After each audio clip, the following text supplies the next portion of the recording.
minutes. Hello, ladies and gents. Happy Friday. I want to influence the youth today, young teenagers, mature teenagers, young adults, mature adults, OAPs. You need a life focus, a life goal. You need vision. Sitting at home, not doing a lot, not working. Why you make a focus? Get some academic integrity. Get some academics. Anyway, so we're on the module DD 211. Understanding politics, ideas, and institutions in a modern world. We need to reference your reading. Open University, Walton or Milton Keynes. First published 2015, second edition in 2022. 1 Chapter 15, page 78. Chapter 15 is Elections and Parties in UK and US. Party voters, not the parties themselves, therefore choose the candidates. Over time, the selection of candidates has become less centralised. Previously, party organisation often fixed the ticket, but modern primary elections cannot be fixed. Even if because they cost such a large amount of money to fight, they enable the participation of only those who are wealthy, professional and well connected. Individual candidates associating themselves with a particular party are responsible for securing the resources required to run an election campaign, with support from their state and national parties. In the UK, once a candidate is selected, it is the party, not the candidate, that provides the resource needed to fight in the election. Most resources are acquired and spent by the national parties, which fight a national campaign at each general election to the tune of no more than 20 million.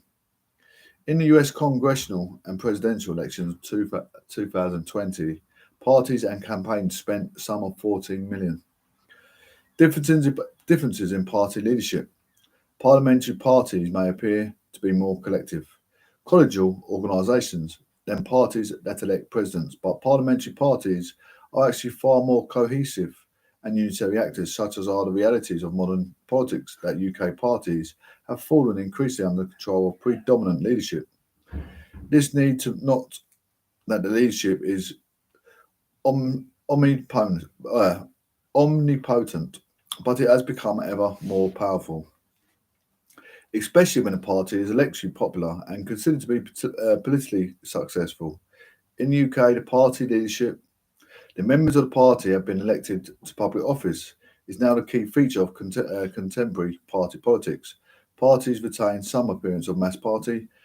They can, theoretically, offer some form of internal democracy in regard to electing the party leader, but their practical power structure reflects an unassailability of its parliamentary leaders once elected. And it is these leaders observed by their own MPs who decide the party's strategy, tactics and policy. The leadership, provided it retains the tacit support of the ballast or the bulk of parliamentary party, not necessarily a formalised majority, possesses a very firm purchase over its political direction. This is because the leadership runs a permanent election campaign across each parliament. The leadership is in charge of policy making and the party manifesto and runs a campaign once the election is called. Even if other party voices are heard, it is the leadership which formally speaks for and behalf of the party through the news media. Local campaigns tend to be mere adjuncts of the leadership-led national media focus campaign, where professional politicians as candidates represent the centre of the locality, not merely locality in the centre. Party resources are controlled by the leadership-led centre, not the locality. Thus, because the parliamentary leadership is strong, the extra-parliamentary party members throughout the country have become far weaker. The control of leadership over the party is strengthened at this party's extra-parliamentary executive or administrative board works to the party leader and his or her extended private office. Thus, the UK parliamentary party, the party at Westminster, has become ever more important than the party at large in this country. US parties are very different institutions. For instance, each UK party elector elects a leader who becomes a prime ministerial candidate, while the US parties have no single leader but many leaders. This is because US parties are divided by state and the federal institution, for instance, the president. By heading up the executive branch is a leader of the Democratic and Republican Party, not the leader. So too was the majority and minister leaders in the Senate, and the Speaker and the minority leader in the House. This is because US parties are disintegrated institutions that reflect the separation of powers within the federal government and between the government and the 50 states. Page 80. US parties, while they contain like-minded representatives, historically speaking, right-wing people are Republicans and centrist and left-leaning people are Democrats. Are looser and less hierarchical institutions than the UK counterparts. Thus, the president, unlike the prime minister, is never the party leader. He or she is only a party leader. Hence, as power is centralised in UK political parties often follow their leader, but as power is decentralised in US parties, leaders often find it difficult to make their party follow them. Page 81. Political parties and partisan politics. Parties in the UK and the governments they form reflect the unitary state and the fusion of the executive and the legislature. Parties in the US and the federal and the state governments they form reflect the federal state and the separation of the executive and the legislature. US parties are much weaker than UK parties because they are divided by institution. There is essentially a separate Republican and a Democratic Party in each of the House and the Senate. Parties have things which unite them, but there are things that divide them. The president merely heads up the executive branch. He or she cannot head up the two legislative branches of the party. Beyond Washington, D.C., each state has its own version of the Republican and Democratic Party, too, because they feel they owe much to their locality for their election. Representatives and senators look to their state and district more than they do their national parties. Meanwhile, in the UK, MPs look much more to their national parties than to their region of constituency.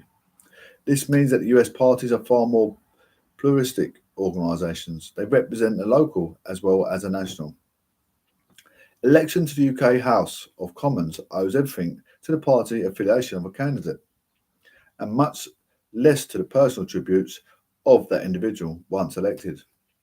An MP preferment owes a great deal to his or her partisan activity. Loyalty to the party leadership, in addition to some degree of ability, is rewarded. Rebellion, perhaps simply an independence of mind, is not rewarded and is sometimes even punished. UK political parties, unlike US parties, are more powerful leadership resource because, being uniform, unitary actors, hierarchical in form, they usually display an unusual loyalty and difference toward their leaders. The political difference between parties in these two nations is illustrated by the different roles that are played by the party manifesto in the UK and the party platform in the US. National manifesto mean nothing in the US, where each federal office seeker issues a personal manifesto in line with their own policy, pre-elections and local issue agendas favoured by their state or district. Local office seekers in each of the 50 states differ as much. Thus, for Democrats and the Republicans, there is no real national party platform in the US elections, but instead one presidential platform and 468 individual congressional platforms, each of the 435 members of the House and 33 of the 100 members of the Senate being up for election every 2 years. A Liberal Democrat who is elected to the House of the Massachusetts would run on a policy platform very distinct from that of the Conservative Democratic elected in Texas. Candidates from the same parties tend to be more conservative if they hail from southern, Westmisnter and more rural states than candidates from northeastern, western or urban states. Candidates in each area run for election on very different policy platforms from each other. US parties share policies and preferences between campaigns and candidates and are happy to act as a clearinghouse of ideas and issues. But they cannot impose policies. Moreover, they do not even try to do so.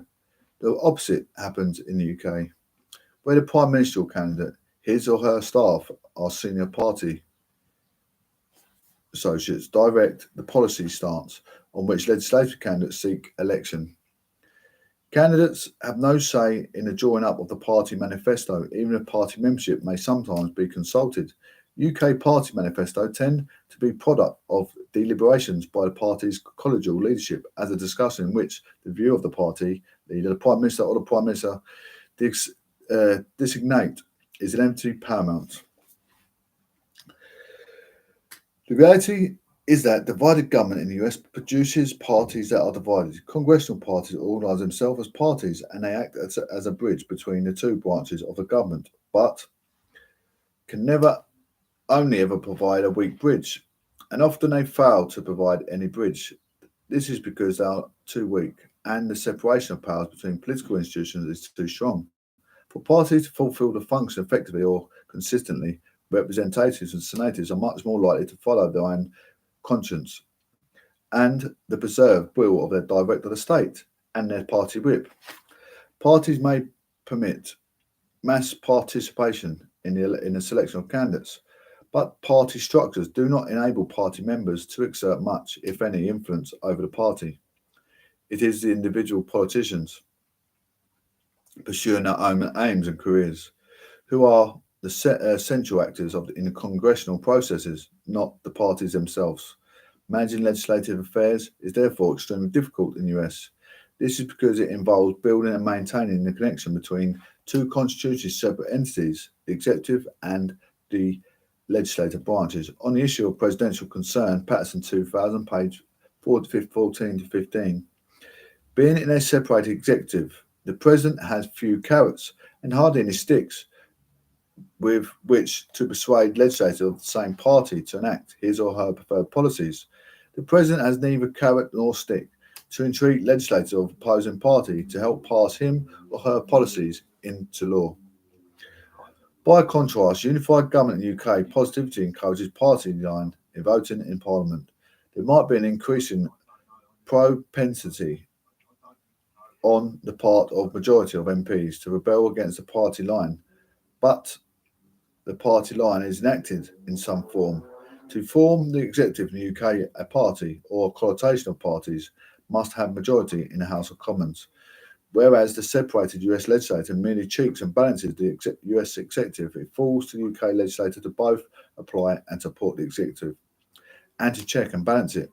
The Commons majority, if having to choose between supplying and supporting the executive or checking and balancing it, invariably prioritises supply and support. In Congress, the majority party often has to secure some support of the minority party to enact legislation. In the time-honoured phrase, parties have to reach across the aisle for support. In the UK Parliament, however, not only is there no aisle to reach across the chamber, where government opposition parties sit separately across one another, but the government majority rarely, if ever, needs to seek support from the opposition. Opposition MPs oppose. That is their job, as well as to propose an alternative policy. And one former Labour MP, Austin Mitchell, remarked, "The opposition has nothing to do but heckle the government steamroller." I've got about 5 more minutes reading, I'm finished. For the most part, despite the efforts of the opposition parties, the Commons majority often has little interest or incentive to do anything other than cheerlead or occasionally carp up. Prime Minister and his or her ministerial team, government MPs, back their government for one or four reasons. One, the party MPs strongly agree with the policy proposed by the leadership. This is a principal reason explaining the cohesion of the UK parliamentary parties. Thus, the most rebellious Labour MP of the 2005-10 Labour government still voted for the Labour whip in 90% of Commons divisions. Two, MP considers themselves delegates of the party, elected represent the party, not themselves, and so feel honour bound to vote the party line, whatever their personal reservations. Three, MPs use every vote to prove their party loyalty in the hope of having their ambition rewarded by the prompted up the ministerial or shadow ministerial ranks by the Prime Minister or opposition leader. 4, MPs are fearful of punishment by the party being disloyal. Ministers and shadow ministers face dismissal from the front bench, the ministerial or shadow ministerial rank of the party if their vote is contrary to the party line, or backbench MPs may be keen to avoid other forms of punishment. The ultimate punishment, meted out sparingly, is that the rebel is denied to the opportunity to seek re-election as a party candidate at the next election. For the Prime Minister, then, his or her majority in the Commons is a very effective legislative tool. This is not to say he or she can entirely ignore the opinions of MPs. Leaders can lead MPs, but they have sometimes to negotiate with, cajole, coerce, or plead with them to support government policy. On rare occasion, the Prime Minister had to back down, accept unwelcome amendments, or perhaps more often, make some concessions to win parliamentary support. Parties therefore play different functions with parliamentary and presidential systems. UK parliamentary parties are far more unified and cohesive than US congressional parties. Congressional parties are becoming more cohesive, especially in the House of Representatives, largely as a result of an aggressive form of partisan policy represently evident in the US.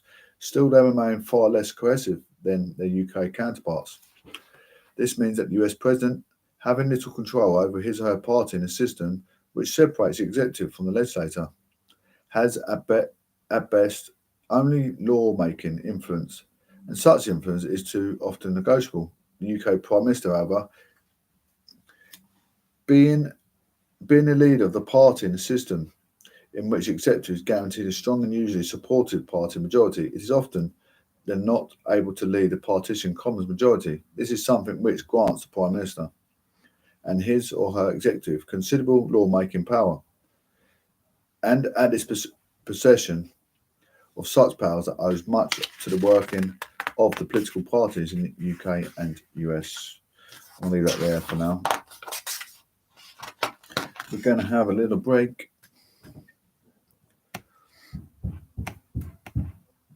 Page 88, I do.